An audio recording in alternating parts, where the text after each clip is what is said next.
কেমন আছেন? It's a real honor for me. Thank you. আসেন। আপনি এখানে বসুন।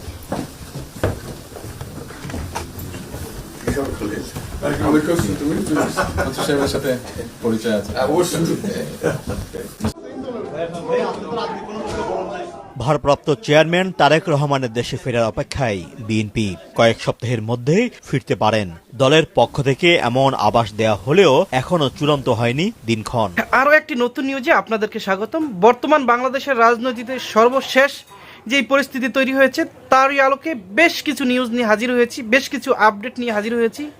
মূল ভিডিওতে চলে যাওয়ার আগে আপনাদেরকে অনুরোধ করব, আমাদের চ্যানেলে নতুন হয়ে থাকলে সাবস্ক্রাইব করে পাশে থাকা বেল আইকনটিতে অল দিয়ে রাখুন। আর নিত্য নতুন এই ধরনের ভিডিও সবার আগে পেতে আমাদের ভিডিওতে লাইক দিয়ে আমাদের সাথে থাকুন। চলুন দর্শক, আমরা মূল ভিডিওতে চলে যাই। বিএনপির ভারপ্রাপ্ত চেয়ারম্যান তারেক রহমানের দেশে ফেরার অপেক্ষায় নেতাকর্মী, সমর্থক আর শুভাকাঙ্ক্ষীরা। তবে তিনি দেশে আসবেন, এখনো কেন আসছেন না, কবে আসবেন, এমন প্রশ্ন প্রায় সবার।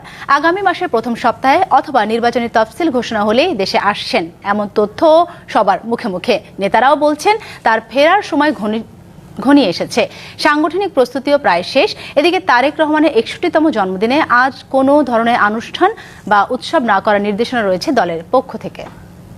ভোট দিতে হবে এমন কোনো কথা নেই, আপনার ভোট আপনিই দিবেন, যাকে ইচ্ছা আপনিই দিবেন।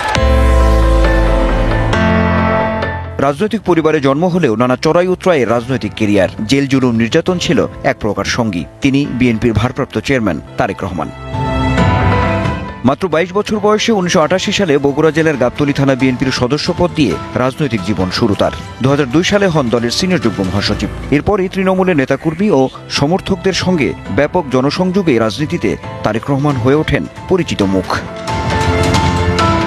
পরবর্তীতে দলের কাউন্সিলের সিনিয়র ভাইস চেয়ারম্যান নির্বাচিত হন। 2018 সালের 8 ফেব্রুয়ারি বিএনপি চেয়ারপারসন বেগম খালেদা জিয়াকে কারাগারে পাঠানো হলে ভারপ্রাপ্ত চেয়ারম্যান হিসেবে যুক্তরাজ্য থেকেই দায়িত্ব পালন করছেন তিনি।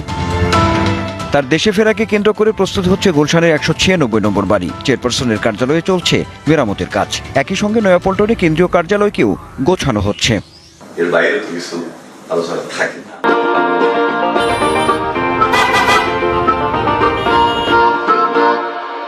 দলের নেতারা বলছেন তারেক রহমানের আগমন দিয়েই বিএনপির নির্বাচনী প্রচারণার মূল যাত্রা শুরু হবে।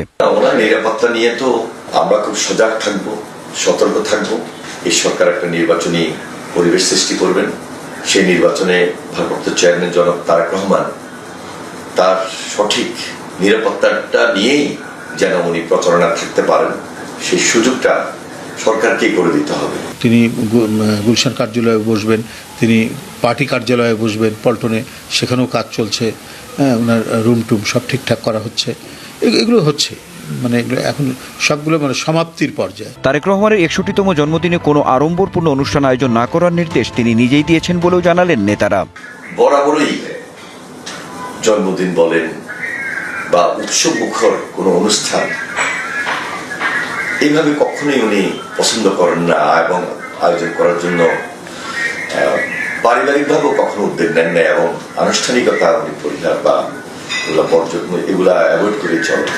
দলের নেতাকর্মীরা চাই যে ওনার মানে জন্মদিন পালিত হোক, কিন্তু ওনার বিবেচনায় উনি যেটা ভেবেছেন, চিন্তা করেছেন, এটা তো একটা নিউ ডাইমেনশন না যে আমার জন্মদিন আমি এইভাবে আমি করতে চাই না, এটা কোনো উদযাপন হবে না। এটা একটা মানে একটা ব্যতিক্রমী সিদ্ধান্ত, যে এখানে বোঝা যাচ্ছে যে তিনি তার মেন্টালিটিটা কি, তিনি কি মানসিকতা এখন ধারণ করছেন, যে এটা নিয়ে হইচই হবে, এটা নিয়ে অনেকে বাড়াবাড়িও করতে পারে, অনেক কিছু ভাবনা চিন্তা করে তিনি এই সিদ্ধান্তটা নিয়েছেন।